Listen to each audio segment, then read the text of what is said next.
To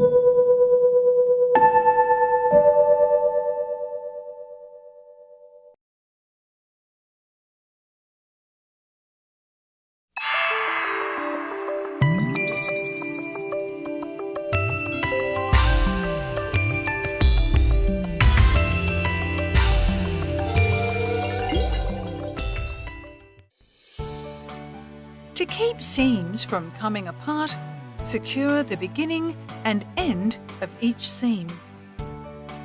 Here, we will explain how to tie off the end of the stitch with the overlock sewing machine. Sew about 3 to 4 centimeters of the thread chain at the beginning of the seams.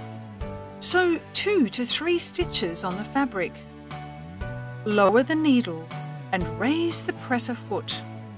Stretch the thread chain and lay it between the presser foot and the fabric from the left. Lower the presser foot and sew over the thread chain. Sew to the end of the seam and stop the needle. Raise the needle and presser foot. Turn the fabric over and lower the needles into the fabric. Lower the presser foot. Sew carefully over the previous stitching for about 2 to 3 centimeters without cutting them with the upper knife. Then, remove the fabric and cut the thread. If you do not sew over the thread chain, be sure to leave enough thread chain at the beginning and end of a seam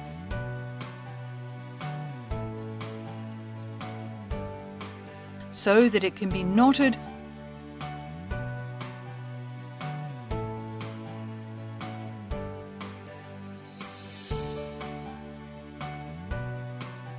or pulled through the stitches with a darning needle.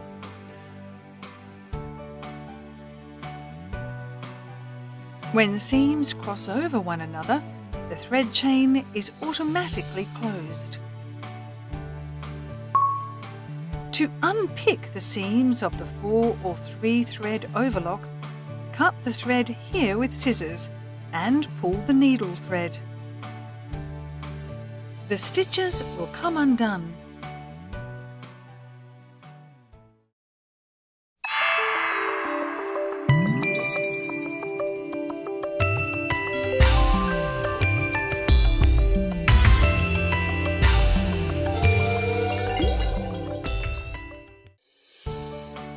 Be sure to turn the power switch off before changing the needles. Applying the needle attaching hole of the cleaning brush will help replace the needle easily. Turn the hand wheel until the needles are fully raised. Before changing the needles, lower or remove the presser foot. Using the small screwdriver, loosen the needle set screws and remove the needles. First, insert the needle with the flat side away from you into the needle clamp, making sure it is inserted as far up as possible. Tighten the needle clamp set screws securely.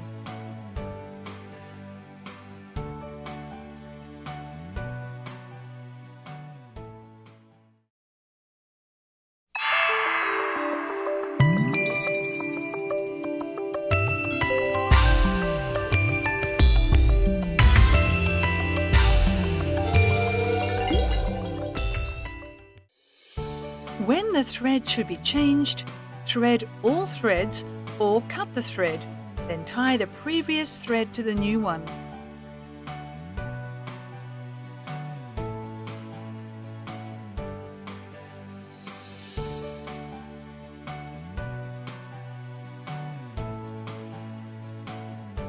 In the case of thread breakage, stop sewing immediately. Remove the workpiece. If the lower looper thread is broken, cut both needle threads off at the needle. Then remove the threads. Thread the lower looper and then the needles.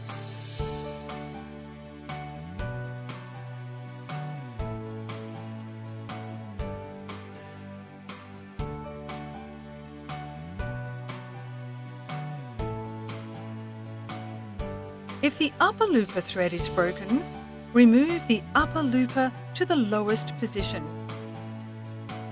Then thread the upper looper thread.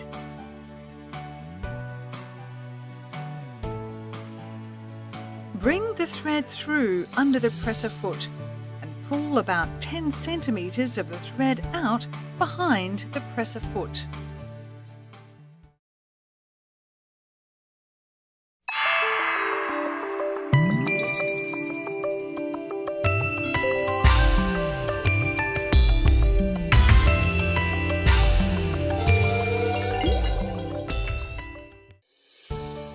The 3-thread overlocking width can be adjusted by changing the needle position. Remove the left hand or right hand needle. Use the right needle for narrow overlock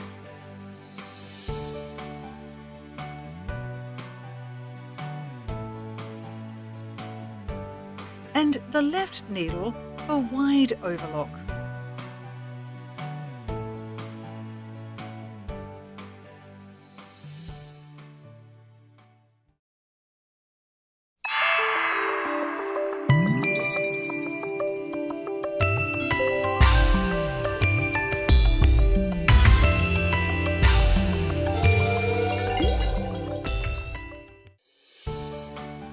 This attachment enables the machine to perform over-edging for 1-ply fabric.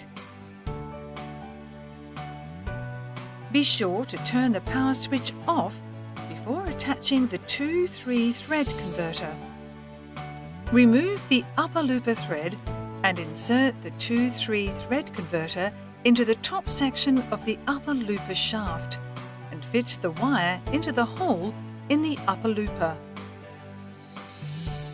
To thread the machine head, pass the lower looper thread above the wire of the 2-3 thread converter and route it down under the presser foot.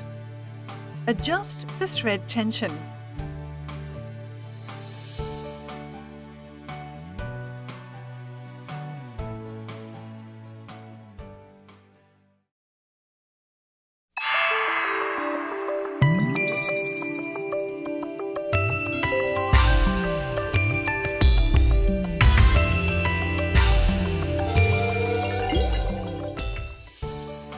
The roll hemmer is built into the sewing machine. The fabric edge is automatically rolled and oversewn. Remove the left-hand needle and thread the machine as for 3-thread overlocking. Set the lower knife adjusting knob at 1-2. Pull the overlocking width selection knob toward you to align with the red marking in front of the throat plate. Set the stitch length adjusting knob at 1 to 1.5. Use the woolly nylon thread or thinner thread for roll hemming to attain a beautiful finish. Use the thin spun thread thinner than number 80. Woolly nylon thread can be used only for the upper looper. Adjust the thread tension.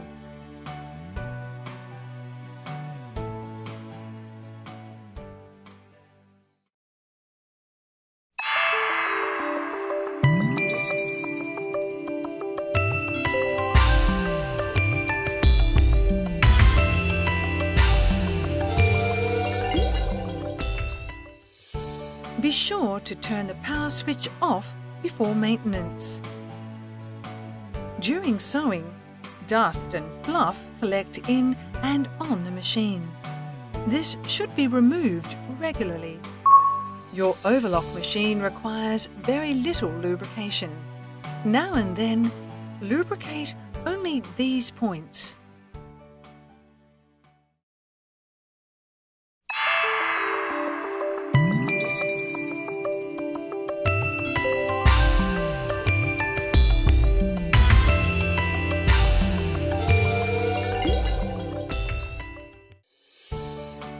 There are many optional feet for this machine.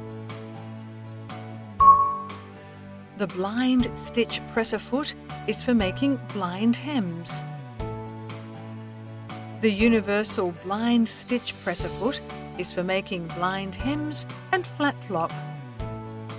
The elasticator presser foot is for attaching elastic tape to stretch fabrics. The cording presser foot is for attaching nylon string or wire onto the edge of fabrics. The beading presser foot is for attaching pearls and beading with overlock stitching. The curved beading presser foot is for attaching pearls and beading on a curve. The piping presser foot is for sewing piping. The gathering presser foot is for gathering and sewing with differential feed.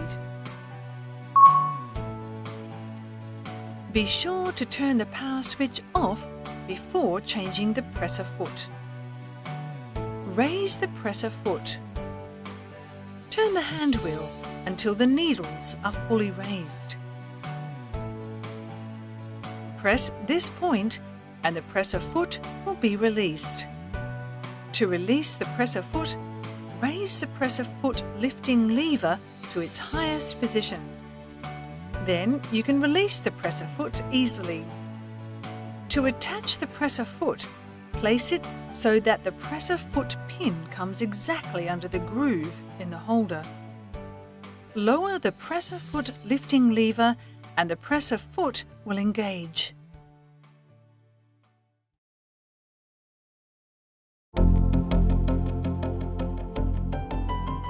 We hope that this DVD has given you a better understanding of your new Overlok sewing machine.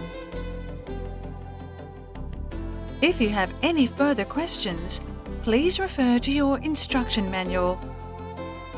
We hope you will enjoy your sewing.